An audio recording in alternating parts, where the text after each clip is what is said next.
اس کی ایک نظر میں کیا کچھ نہ تھا، اس کے موڑے سے آواز بھی نہ دے سکی، اس نگاہ نے اس کو خاموش کروا دیا تھا۔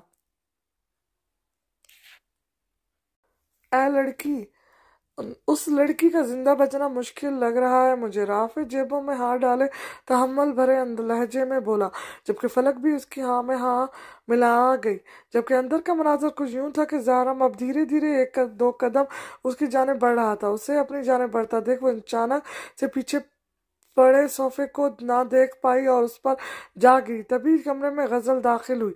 میں آپ کے ظلم و ستم ہرگز برداشت نہیں کروں گی، وہ اسے سامنے کھڑا پا کر دیکھتی ہوئی چٹان جیسے مضبوط لہجے میں بولی۔ اگر اسے یہاں رہنا ہی تھا تو ڈر ڈر کر کیوں؟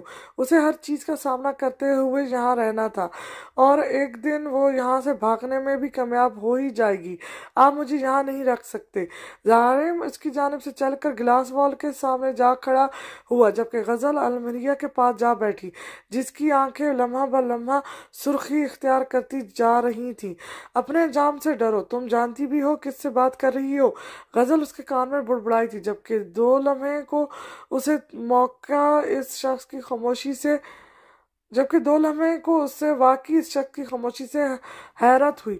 اس نے کوئی بھی ریئیکٹ نہ کیا تھا۔ تمہارے سامنے کوئی عام انسان نہیں کھڑا، اسے سیکنڈ لگے گا تمہاری سانسیں چھیننے میں، غزل نے اسے وارن کرنے کے انداز میں سمجھایا، مگر وہ اسے دیکھتی ہوئی اٹھ کھڑی ہوئی۔ میں یہاں سے بھاگ جاؤں گی، دیکھنا تم مجھے تک کبھی رسائی حاصل نہیں کر سکو گے وہ اتنی اونچی آواز میں اب کی بار بولی کہ اندر داخل ہوتے زویار نے بھی اس کی بات آرام سے سنی تھی۔ یہ لڑکی اپنی موت کو دعوت آج خود سے دے بیٹھی ہے کیا؟ زویار نے فلک اور رافع کو وہاں کھڑے دیکھ کر کہا، مجھے تو معصوم لگتی ہے، خیر آج ایک معصوم کا قتل بھی ہمارے باس کے ہاتھوں ہو جائے گا، رافع نے افسوس بھرے لہجے میں کہا، جبکہ زویار نفی میں سر ہلاتا آگے بڑھ کر صوفے پہ جا بیٹھا۔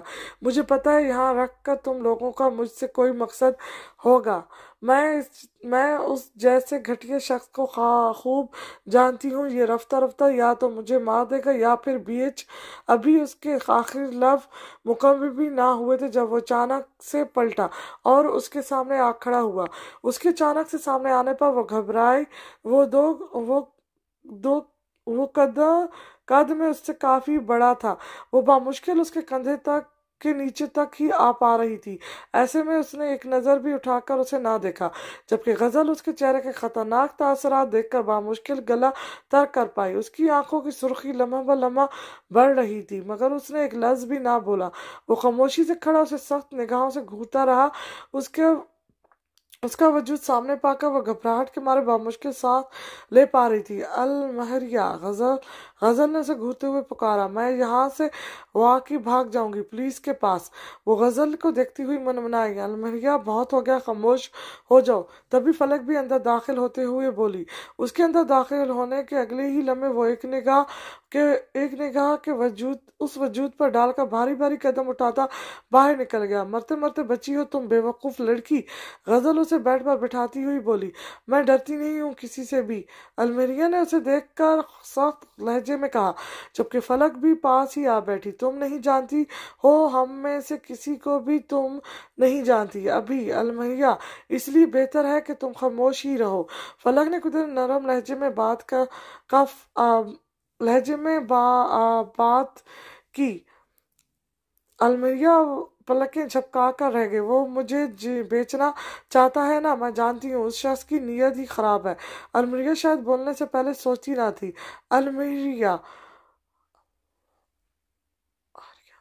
المہریہ، فلک اور غزل ایک ساتھ چلائیں، جبکہ وہ حیرت سے ایک کے بعد دوسری کو دیکھنے لگی۔ ان دونوں کے چہرے پر غصے کے تاثرات تھے۔ جب میں نے کہا تم کچھ نہیں جانتی تو کیسے تم کوئی بھی بات خود سے قاصد کر سکتی ہو، ہاں؟ فلک دونوں ہاتھ کھولے چلائی۔ تبھی اس کے نمبر پر میسج ریسیو ہوا۔ اس میسج کو ریڈ کرتے ہی وہ بامشکل غصے پر قابو پانے لگی، جبکہ اس کے ہاتھ سے فون چھینتی غزل اس میسج کو دیکھ کر حیران ہوئی، جس پر چلانے سے منع کیا گیا تھا، بس 2 لفظ لکھے تھے، ڈونٹ شاؤٹ، اور فلک کی زبان کو چپی لگ گئی تھی۔ وہ ان دونوں کو اچانک سے خاموش ہوتا دیکھ حیران ہوئی۔ اگلے ہی پل فلک اور اس کے پیچھے غزل وہ دونوں باہر نکل گئیں۔ تبھی ان سب کے فون پر ایک ساتھ میسج ریسیو ہوئے۔ ان کو ریڈ کرتے وہ ایک دوسرے کو دیکھنے لگے۔ چلو، زاویار فون جیب میں رکھتا ہوا اٹھ کھڑا ہوا، جبکہ اس کی تخلیق میں وہ تینوں بھی آگے بڑھ گئے۔ زاریہ کا وجود بازوں میں بھرے وہ ہسپتال میں داخل ہوتی اسے سامنے ڈاکٹر کھڑی نظر آئی، جن کو وہ راستے میں ہی کال کر کے صورتحال کا بتا چکا تھا۔ دستگیر کے آتے ہی ڈاکٹر نے اسے زاریہ کو اسٹریچر پر لٹانے کو بولا۔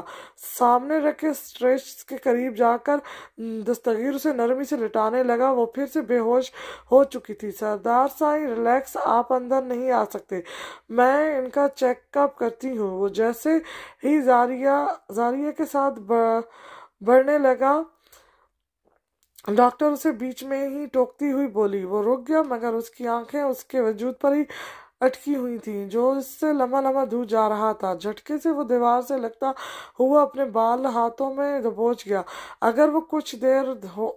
اگر اسے کچھ دیر اور ہو جاتی تو، یہ سوچ کر ہی اس کے دل کی دھڑکنیں بڑھ رہی تھیں۔ تھکے تھکے قدموں سے وہ مسجد کی جانب بڑھ آیا۔ عشاء کی نماز وہ ادا کر چکا تھا، مگر اس وقت اسے ضرورت تھی اللہ کی، اسے ضرورت تھی کہ اسے کوئی سنے۔ وہ وضو باندھ کر 2 نفل پڑھنے لگا۔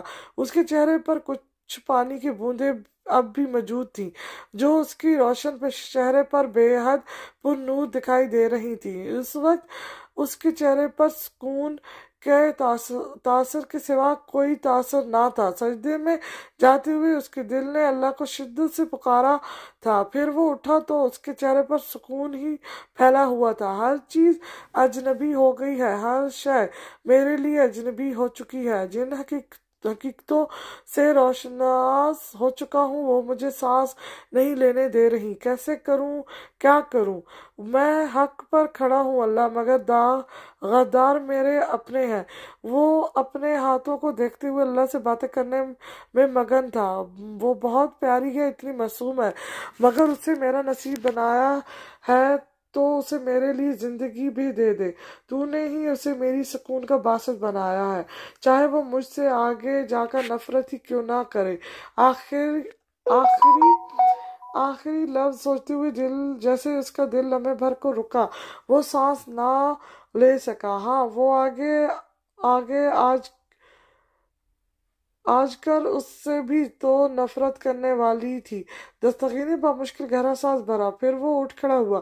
اس کے چہرے پر اب پرسکون تاثرات چھائے ہوئے تھے، اس کا دل اب قدر ہلکا ہو چکا تھا۔ تبھی وہ وہاں سے باہر نکل کر واپس اسی جگہ آیا جہاں وہ تھی۔ وہاں آتے ہی اس نے ڈاکٹر کو نرس سے کچھ بات کرتے ہوئے پایا۔ سردار سائیں، ان کی طبیعت پہلے سے بہتر ہے، مگر شاید وہ کسی چیز سے بے حد خوف زدہ ہوئی ہیں۔ بے ہوشی میں بھی بری طرح آپ کو ہی بلا رہی تھی۔ ان کے لیے اچھا ہوگا کہ انہیں ایک پرسکون دہ ماحول میسر ہو۔ ڈاکٹر نے ایک چیز واضح کی، اور آپ انہیں اب لے جا سکتے ہیں۔ شاید سے اب انہیں ہوش آ چکا ہوگا۔ وہ نرس کو اندر کی جانب جانے کا اشارہ کرتی ہوئی بولی تو دستگیر بنا کچھ کہے اندر کی جانب بڑھ گیا، جہاں وہ آنکھیں کھولے چھت کو گھورتی ہوئی بالکل خاموش تھی۔ اسے کچھ وقت میں اس کا چہرہ اور بھی کمزور دکھنے لگا تھا۔ دستگیر دھیرے سے قدم اٹھاتا اس کے پاس آ کھڑا ہوا۔ اچانک اپنے پاس کسی کی موجودگی محسوس کرتے وہ چیخ اٹھی، نہیں، میرے قریب کوئی نہ آئے، مجھے بچا لیں سائیں، اللہ، میرے پاس مت آنا۔ دستگیر اچانک اس کی بڑھتی حالت دیکھ چونکا۔ وہ کیسے بھول گیا تھا کہ وہ اندھیرے سے خوف زدہ ہو جاتی تھی۔ زاریہ! وہ اسے پینک ہوتا دیکھ نرس کو ہاتھ کے اشارے سے روک کر اس کے نزدیک ہوا، مگر وہ پھر بھی چیختی رہی، زاریہ! اچانک اس کے بازو پکڑتے دستگیر نے جھٹکے سے اسے ہوش دلانا چاہا، جبکہ نرس باہر نکل گئی۔ دستگیر کی آواز جیسی اسے ٹھیک سے سنائی دی تو وہ